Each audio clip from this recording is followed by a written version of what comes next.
Bom dia, crianças! Hoje nossa aula será de História.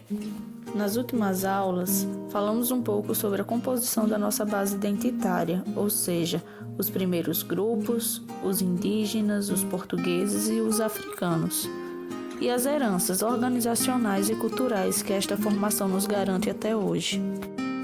Agora, iremos nos debruçar sobre a formação das vilas e a interação entre os colonizadores e os indígenas e a união de seus costumes. Quando os portugueses chegaram ao Brasil, encontraram os povos indígenas que tinham um modo de vida muito peculiar e completamente diferente dos costumes e hábitos dos portugueses. Isso porque os colonos vinham da Europa, que fica no hemisfério norte, que tem outras condições climáticas e culturais. Para se adaptar à vida na América, os colonos tiveram que receber grande influência do modo de vida indígena e que até hoje está inserido na nossa cultura, como, por exemplo, o hábito do banho diário.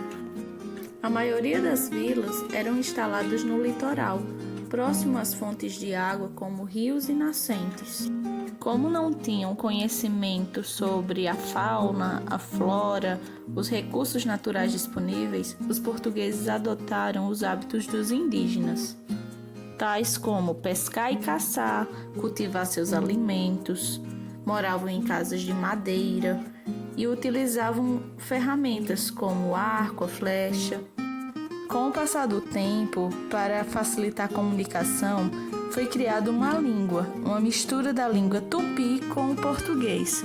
E somente a partir de 1600, os portugueses, africanos e indígenas puderam se comunicar por meio de uma língua comum. No final do século XVIII, a coroa portuguesa proibiu o uso da língua geral e impôs o idioma português para facilitar os trâmites burocráticos e também para evitar que as autoridades portuguesas fossem enganadas por não conhecer totalmente a língua geral. Contudo, muitos desses processos, desses hábitos e costumes permanecem até hoje na nossa cultura. Em algumas cidades, por exemplo, aparece de forma marcante, como é o caso de Salvador. Mas essas heranças estão espalhadas de norte a sul pelo país, na arquitetura, na culinária, na religiosidade, nas danças, no modo de se vestir, em tudo. Sempre há vestígios da nossa história. E é fundamental que a gente identifique e valorize essas manifestações. Você já parou para pensar algumas das contribuições culturais que os indígenas e os africanos deixaram na nossa história? E na sua região, quais hábitos são tradicionais? Já fez essa reflexão? Agora, leia o material das páginas 44 e 45 do livro didático. Em seguida, responda à atividade de fixação.